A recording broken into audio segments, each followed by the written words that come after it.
Mesdames et messieurs, bonjour et bienvenue à bord du vol TS 355 à destination de Aventura Latina. Avant de commencer, on voulait vous rappeler que le port de la ceinture est obligatoire tout au long du vol. En cas d'urgence, veuillez repérer les sorties de secours les plus proches. Nous vous souhaitons un très bon voyage et vous invitons à plonger dans la culture latino-américaine au cours de notre événement.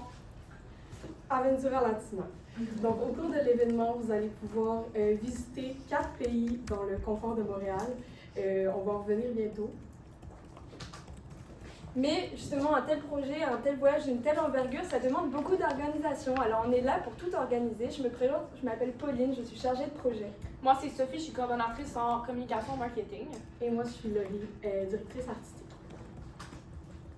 Donc il y a une étude, le saviez-vous, il y a une étude gouvernementale qui montre qu'un Québécois voyageur sur 15 voyage chaque année en Amérique latine. Et c'est pour ça Air Transat qu'on a choisi comme public cible les grands voyageurs de 25 à 45 ans issus du Grand Montréal. Mais aussi, il ne faut pas les oublier, on a un public cible secondaire qui est la culture latino-québécoise, à la recherche d'événements culturels et surtout authentiques à leur culture. Donc, justement, ça va se dérouler à la place des festivals. Vous pouvez voir juste ici notre carte avec toutes les zones, avec tous les pays, notamment avec la récupération des bagages, la zone aussi d'embarquement qu'on va aussi vous parler un petit peu plus précisément. Donc, réservez votre 6 et 7 juin 2026 à partir de 11h. Vous allez pouvoir assister à des danses traditionnelles, manger de la nourriture traditionnelle des pays concernés, puis suivre des cours de débutants de danse.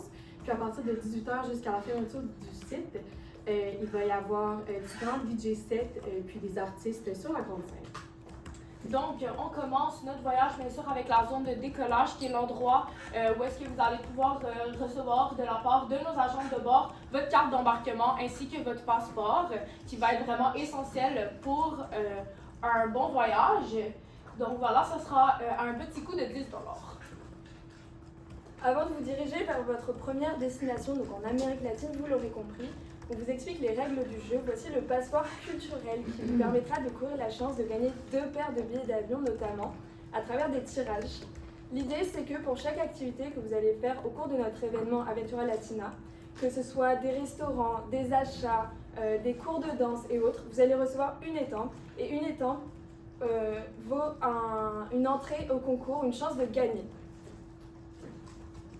Voici notre première destination, la Colombie. Comme vous pouvez le voir, on va proposer plein d'activités différentes, des restaurateurs, de la danse, de la musique. Une petite précision pour chaque pays, tous les restaurateurs sont évidemment éco-responsables et proposent des menus dédiés à toutes les alimentations différentes. Ensuite, une fois que vous allez allé en Colombie, vous pouvez vous diriger vers Cuba. Donc, comme Pauline le dit, c'est exactement le même concept, mais avec la culture cubaine. Ensuite, il faut préciser aussi qu'à chaque pays que vous visitez, vous pouvez collectionner des cartes postales de différentes activités. En fait, vous pouvez récupérer des recettes traditionnelles des différents pays, donc des repas, des desserts ou des cocktails que vous allez pouvoir reproduire à la maison.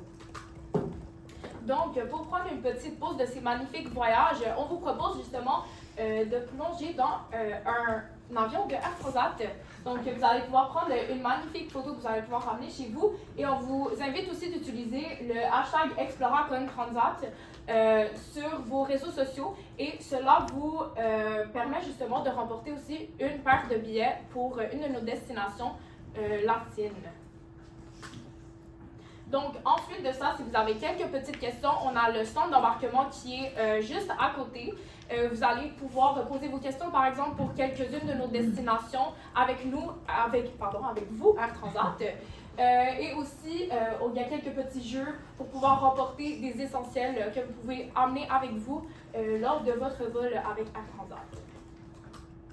En troisième destination, on vous présente le Costa Rica. Vous avez compris le fonctionnement des restaurateurs, de la danse, de la musique.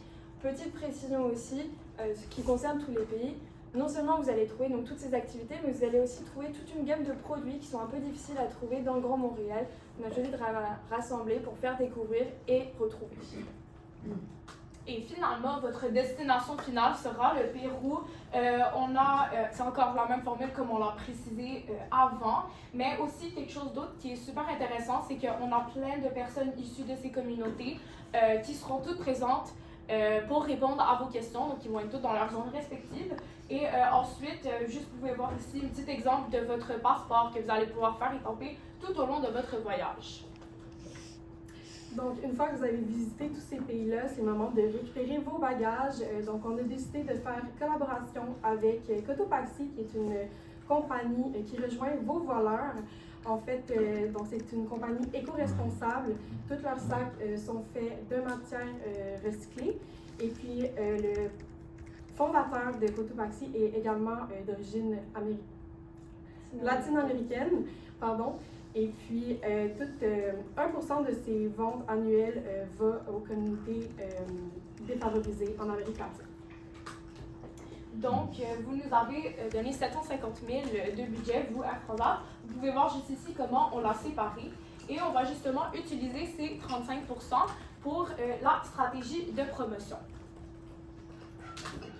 Air Transat, en ce moment, on a vu, vous avez une campagne publicitaire justement axée sur les pays d'Amérique latine qui se déroule là maintenant tout de suite. Et justement, c'est aussi là-dessus qu'on veut s'appuyer pour prolonger votre campagne, pour continuer. Nous aussi, on a construit une campagne publicitaire chronologique qui va se dérouler donc avant, pendant et après l'événement de 6 semaines, de avril à juin. On va avoir différentes catégories, donc du contenu sur les réseaux sociaux, des affichages publics, de la radio aussi, qui va aller toucher les communautés latino-québécoises, parce que avec les radios latines, des concours, des tirages, de la création de contenu, mais aussi des collaborations avec les partenaires. Avant l'événement, tout sera très visuel, ça va être avec des affiches, beaucoup de contenu publié. Pendant l'événement, on va aussi inviter les visiteurs à republier du contenu, comme vous l'a expliqué Sophie.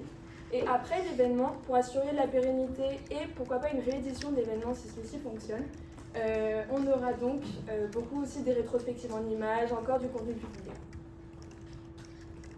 Donc justement, pour le avant, on vous propose une activation qui aura lieu 4 semaines avant l'événement. Ça sera au Vieux-Port de Montréal. Et notamment, on peut voir juste ici, juste un petit avant-goût par exemple de l'événement. On peut voir ici, il y aura des agents de bord qui vont distribuer des petits échantillons de plats traditionnels qui vont être présents, de plats traditionnels de vos pays qui vont être présents lors de votre événement à Ventura Latina. Et aussi, on peut voir ici, vous allez pouvoir prendre des photos avec des essentiels de voyage, aussi passer répondre à quelques questions sur nos destinations pour pouvoir remporter quelques petits essentiels de voyage. Donc voici la fiche officielle pour l'événement que vous allez pouvoir retrouver un peu partout dans le Grand Montréal, notamment à la sortie des universités, dans les métros, aux stations d'arrêt de bus, mais également avec tous nos partenaires durant le festival, donc les restaurants, les compagnies de danse, etc. Également, c'est une affiche qui sera possible de retrouver, de voir dans la partie Air Transat de l'aéroport de Montréal, mais également dans les vols de retour vers Montréal. Donc, on vous propose 3 types de contenus, notamment pour vos réseaux sociaux. Donc, on commence premièrement avec un tableau visuel de votre prochaine année de voyage en 2026 avec nous à Air Transat. Ensuite, on a ici un petit avant-goût de nos 4 destinations lors de notre événement. Et la destination finale sera à Montréal puisque c'est l'endroit où est-ce que votre événement aura lieu. Et finalement, on propose de faire une petite collaboration avec quelques-uns de vos agents de bord qui font déjà plusieurs vidéos en train de se préparer avant d'aller à leur vol. Donc, par exemple, ils peuvent aller se préparer, par exemple, avant d'aller à un vol en Colombie. Finalement, on a sélectionné quelques partenaires pour les réseaux sociaux. Par exemple, la Maison des Amériques qui ont comme objectif de rassembler la communauté latino-américaine au Québec. Puis eux autres, ils souhaitent créer des événements culturels et socioculturels pour la communauté. Donc, c'est important pour nous de faire partenaire avec eux. Sinon, on a Kate Moya que vous avez peut-être vu récemment sous vos écrans puisqu'elle a fait Big Brother cette année. Donc, elle est en montée de popularité. Puis, elle fait beaucoup de contenu par rapport à la différence entre l'Amérique latine et puis le Québec. On a également Gurki qui fait beaucoup de vidéos culinaires, donc il va tester de la nourriture, puis puisqu'on a beaucoup une grande partie du festival est par rapport à la nourriture. On s'est dit qu'ils pourraient tester les différents restaurants. Puis finalement, on a Florence 99 qui fait beaucoup de contenu voyage. En bref, on espère que vous avez apprécié votre vol à destination de Aventura Latina qui, on récapitule, est un festival culturel et immersif qui aura lieu à Montréal mais qui vous transporte en Amérique latine à travers 4 pays, Cuba, la Colombie, le Pérou et le Costa Rica. Donc, avez-vous des questions? Surtout, êtes-vous prêts à décoller?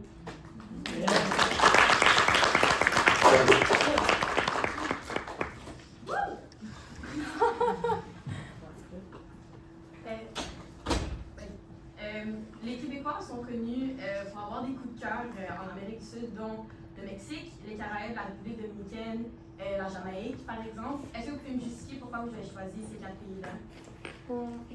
On voulait justement sortir de ces pays très connus, le Mexique justement, de tous ces pays qui sont vraiment trop connus peut-être, et promouvoir justement, parce que c'est l'objectif de notre festival, promouvoir les autres cultures qui sont moins connues, qui cherchaient à montrer aussi ces autres cultures pour pas mélanger non plus, parce qu'on parle de culture latino-américaine, mais là c'est plein de cultures différentes. Puis pour ajouter, c'est aussi des vols d'Air Transat qui ont des vols directement pour ces pays-là qu'on a sélectionnés. Est-ce que vous pourriez m'expliquer comment le coût de 10 $ a été établi, surtout considérant que les événements qu'on voit à la place des festivals sont souvent, sinon pas tous, des événements gratuits? Déjà, on a accès à, par exemple, un cours de danse. Donc, il y a des cours de danse à toutes les stations que tout le monde aura accès. On a aussi plusieurs DJ qui ont déjà, certains ont déjà participé à des festivals tels que, par exemple, Fuego Fuego. Et c'était vraiment pour pouvoir plonger les gens dans ce genre d'univers-là. Il y a aussi le fait qu'on a pris le parti de choisir des restaurateurs, par exemple, qui sont authentiques, entre guillemets, dans le sens où ils sont issus de la communauté. Donc, c'est pas forcément des grosses entreprises, et donc on a besoin aussi de financement parce qu'ils ne pouvaient pas se permettre, eux, de venir gratuitement d'une certaine manière. Et donc, on avait besoin de financement aussi là-dessus. Merci. Comment pensez-vous que votre festival, mettons, se différencierait du festival Transamérique qui a lieu essentiellement en même temps? Moi, je connais pas le festival de Transamérique, donc je peux pas trop vous aider. Mais... C'est correct. Bon. J'aimerais juste que vous me clarifiez quelque chose. Le festival se passe à la place du Festival Montréal, mais vous avez un kiosque dans le Vieux-Port? Non, en fait, c'était vraiment juste une activation qui va se passer 4 semaines avant. Donc, c'est vraiment juste pour donner un petit avant-goût de l'événement. Question pour que les gens se demandent un petit peu c'est quoi qui va se passer avec cet événement-là. Puis ça va seulement se dérouler un week-end pour ça. Et pourquoi changer d'emplacement? C'est juste qu'on voulait avoir un endroit où il y a aussi, pour donner la possibilité aussi à certains touristes, ou juste les familles en général qui se promènent dans ce coin-là. C'est sûr que c'est quand même aussi accessible par métro, donc c'est pas super loin pour les stations. Place des Arts versus Place d'Arts, ainsi de suite, au Vieux-Port. Il y a une... En tant que Québécois, organisatrice principale de l'événement, est-ce que vous avez des racines latines? Est-ce que tu peux répéter plus fort? Est-ce que vous avez des racines latines? Est-ce que vous avez un contact avec la culture? Moi, toute ma famille paternelle est colombienne. Notamment, il y a plusieurs cultures latines. Comment vous allez faire pour bien représenter puis pourquoi vous appropriez certaines cultures? Est-ce que vous allez chercher des experts, des gens? Je comprends qu'il y a des danses, il y a des mix, culturels. Comment vous allez assurer que c'est une appropriation et une instrumentalisation des cultures? Ouais, ben c'est aussi un des défis qu'on avait quand on travaille sur le mandat. C'était aussi de demander en demandant, en fait, vu que cette année, il n'y aura pas le festival Fuego Fuego. Puis Air Transat cherchait à, comme, pas le remplacer, mais remplir le vide en attendant le retour du festival. Donc, on cherchait à faire un événement qui mettait en lumière la culture latine. Et on allait aussi faire ça avec justement des membres de la communauté, notamment avec la maison. La maison des Anglais. Exactement. Être en contact avec eux aussi pour vraiment s'assurer que ce soit le plus neutre possible et vraiment juste mettre de l'avant leur culture et non faire utiliser les clichés qui sont souvent mis de l'avant. OK!